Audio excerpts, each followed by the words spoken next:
Merci, Monsieur le Président. Je n'étais malheureusement moi pas là en 2006 au moment des discussions sur le projet de directive 4 sur les sols. Par contre, j'étais en 2008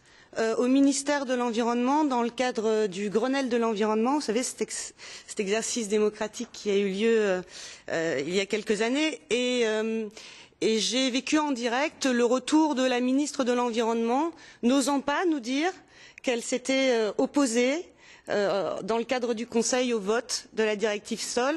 Et les heures et jours qui ont suivi, nous avons appris que la France s'était abstenue. Alors c'est vrai, ça n'est pas voté contre, mais dans le cas d'espèce, elle a participé à constituer cette majorité, enfin cette minorité de blocage. Et j'espère, dans l'actualité qui est la nôtre en France en ce moment, que dans quelques semaines, la France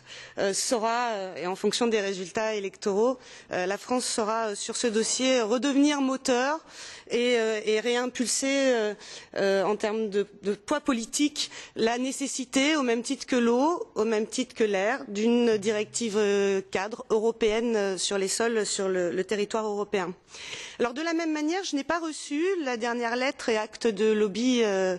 des agriculteurs allemands, mais pour autant, et ayant cherché à comprendre d'où venait cette minorité de blocage, j'ai cru entendre, et au-delà des aspects techniques de possibilités de participation et de contraintes supplémentaires qui pourraient peser potentiellement sur les agriculteurs, que cette directive avait fait l'objet, et de la part des agriculteurs, avait été prise en otage pour des motifs beaucoup plus politiques que techniques et pratiques. Les agriculteurs et une partie de l'Allemagne y voyant une atteinte à leur souveraineté, et c'est vrai que le sol est une question importante, souveraineté que je pense aujourd'hui nous sommes, et au regard des difficultés de l'Union européenne d'un point de vue politique, nous serons tous en capacité, pour ce qu'elle a, et sur ce dossier-là et sur d'autres, en capacité de surmonter. Moi, j'ai du mal à comprendre, j'entends un certain nombre d'arguments s'opposant à cette directive 4 sur les sols, mais j'ai du mal à les comprendre.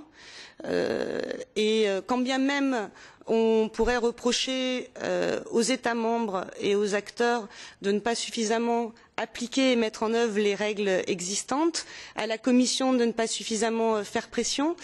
je ne vois pas dans quelle mesure l'adoption d'un cadre réglementaire reprenant l'ensemble des règles existantes dans les différentes politiques sectorielles visées,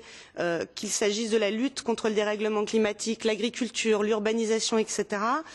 en vue d'avoir une politique cohérente et globale de la préservation de nos sols à l'échelle de l'Union européenne, viendrait ralentir ou porterait un problème et viendrait ajouter une règle supplémentaire. Au contraire, je pense qu'on peut et aujourd'hui reprendre le débat et chercher davantage de cohérence d'un texte global, de le resituer politiquement, mais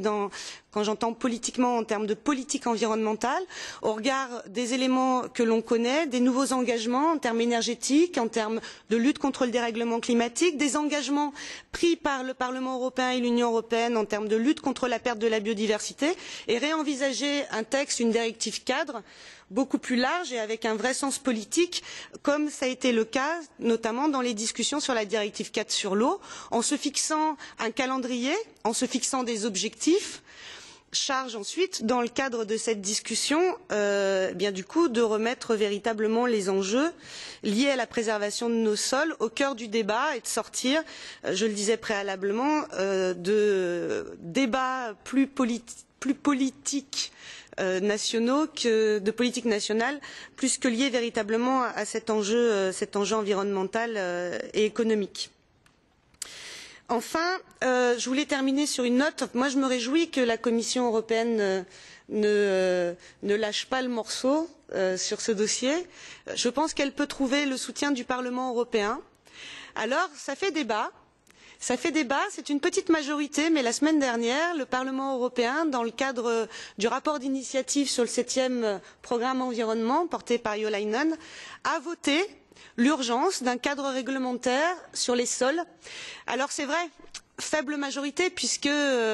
cette disposition est passée à une majorité très faible de 4 voix. Donc le débat aura encore lieu, mais pour autant, ne rechignons pas notre plaisir. C'est une majorité aujourd'hui constituée au sein du Parlement qui pourra, je l'espère, dans la poursuite, soutenir les travaux de la Commission et chacun, à notre échelle, peser sur nos États pour amener à ce que la fin de cette mandature voie la réalisation d'une directive cadre sur les sols. Merci.